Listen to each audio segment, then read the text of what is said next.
currently in Deadwood right now, which is apparently this super famous place, so I was told to record today. Apparently this place was large in gold mining, maybe, I don't know. The Deadwood TV series was filmed here. Wild Bill, whatever, was killed here. I don't know. The point of today is to try to figure out what this place is all about, because apparently everyone knows except for me. I'm looking to learn. I think this is gonna be cool. There's like a museum. I guess this is like a real thing, which is kind of sick. Kind of poggers. Craig, do you think they used poggers back in Western days? Yes, because they decapitate.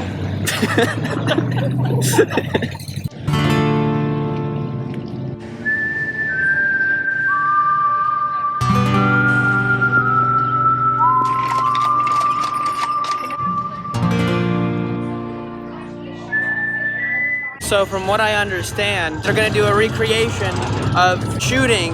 They're gonna do some cool thing after this. I don't know what it is.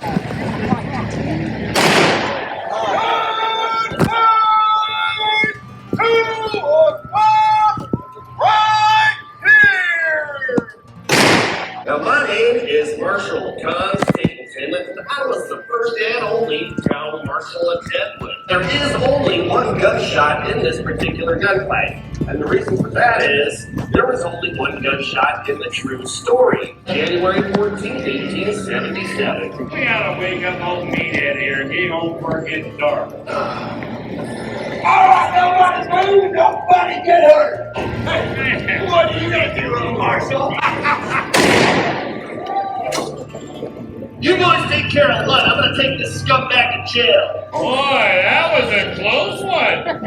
You got a hole right in the middle of your forehead. What? Not only did David Love walk out about Jeffrey's saloon that night, but he continued to walk the streets of Deadwood for 67 days. Thank you much for coming, folks, and have a great Deadwood day. Pick a number from 1 to 10. Okay, 6. 6, yeah. Right to face your accuser. Right to consult counsel. Okay, pick another number. I'll give you another clue. Pick a number. Okay, 4. 4, yeah. Secure in person, property, residence. Are you just reciting and the Bill of papers. Rights? Oh, yeah! Oh, I don't get a correct answer usually before I get. Oh, that's what I thought five. initially, but I thought that was too easy. Cops coming up here giving you crap. He's stomping on your rights. What are you going to do? What right do you have to stop him from stomping on your rights? You want to talk a little bit about Deadwood? Can we do this and wander? I mean, Okay. look at how beautiful it is. We got to get out here in the sunshine. This is Rick.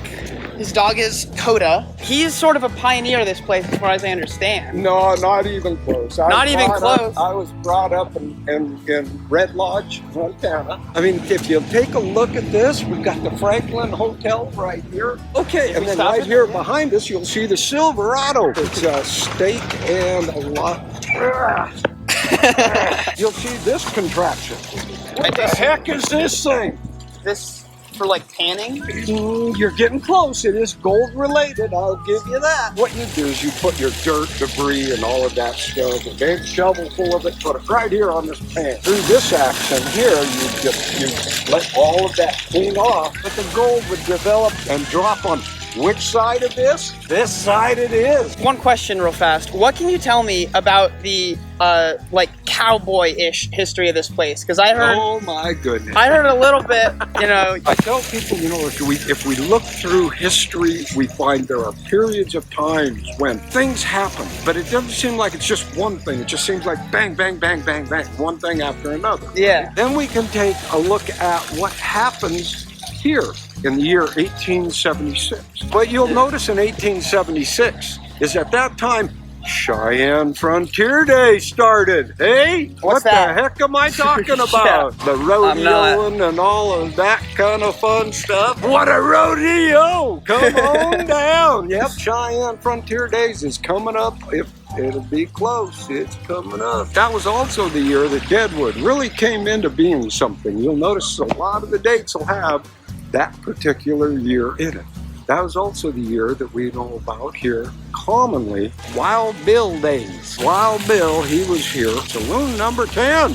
Come on down. Right down the street, right down here above the Wild Bill Bar. And the Wild Bill Bar is where actually Wild Bill got shot. It used to be then called Nettles and Man, and that is the original Saloon number 10. And Wild Bill was shot by McCall? Jack McCall. What did Wild Bill do? Well, he come in and said, okay, first time around in the trial, he said, well, he shot my brother. Apparently that was good enough back in the day. So he got away with it, and then it was reevaluated. You want to know the rest of his name? Wild Bill Hickok.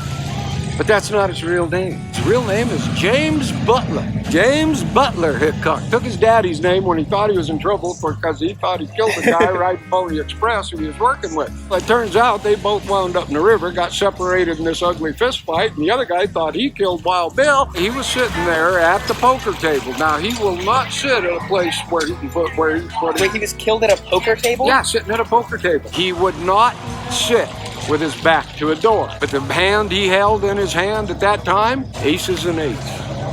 Aces and eights. You've heard that phrase before.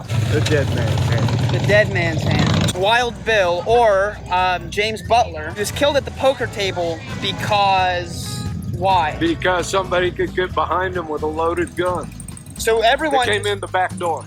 Everyone just wanted him dead. No, just Jack at that particular point in time. What Wild Bill is probably most famous for is a shot that occurred, a 75, I'm going to say yard, but you know, it might need correction on the scale. But it was still a phenomenal shot across the town square and put the bullet in the guy's heart. One gal's diary around here that said, on this day, we almost made it all day without somebody getting shot. It's been a pleasure talking to you, learning about this place. Indeed. Well, maybe I'll see you again today. How long are you guys gonna be out here? That guy was so cool. That's probably the coolest guy I've ever met in my entire life. The actual bar-ish, poker, whatever place, Wild Bill was shot. Technically, James Butler. I just got out of the thing downstairs that I was telling you guys about, but I wasn't allowed to record. But I was allowed to take pictures. So here are a couple pictures from that thing. This lady, Calamity Jane, I've been hearing about her a lot today. She said that Wild Bill was the only man that she loved. They were just friends. After Wild Bill died, she said that she wanted to be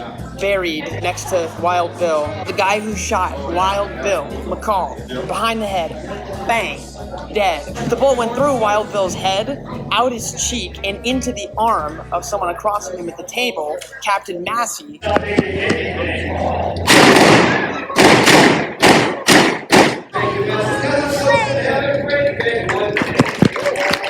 That first shot made me jump, I'm not even kidding. We're at the Broken Boot Gold Mine. I don't really know what's special about this place, but I guess it's relevant. I'm pretty excited. I think it'll be cool, and it's like a real mine.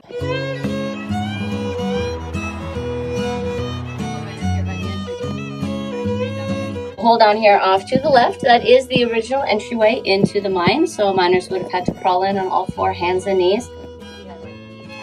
It turns out we don't have any poisonous gases, but they didn't know that at the time, so they went ahead and dug that cross drift just to be safe. And if you'll notice, there's actually some turquoise crystal starting to form in a couple spots up here. And then the band off to the far right-hand side, the dark brown reddish color, this is oxidized iron. So definitely a lot of iron down here in the mine. You really gotta duck through this stuff. Yeah. Found that in there, quarter turn.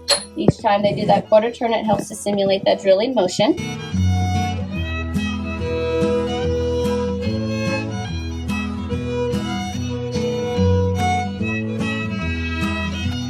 Get an idea of what it was like for the miners working down here in the dark. About 20 candles going at any given time. So once your eyes adjust down here, you'll realize that there's actually a pretty decent amount of light down here.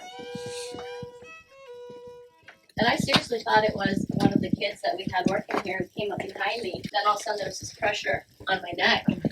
And I couldn't even finish talking what I normally say in the dark. I had to buzz the office to turn on the lights, and it took me a moment to kind of catch my breath. When I got out of here, there was a lady that was kind of hanging out towards the end of the tour group that needed to talk to you. And she was like, I'm a medium from New York, and I just want you to know that there was a presence behind you in the mine when we were standing down there. People coming up from the mine. I didn't want to scare anybody, you know, going, yeah, I just tried, you know, like, would you come into a mine if you had just heard that there was a spirit in there trying to kill somebody? You know, probably not, right? I was tailing a tour one time, and there was this swirling white cloud that was always just like about 6-8 feet away from me. I live about a quarter of a mile from a cemetery. I watched indentations in the snow going towards the cemetery. Oh, that's freaky. And yeah, I was like, whoa. Everyone loves a good old-fashioned ghost story.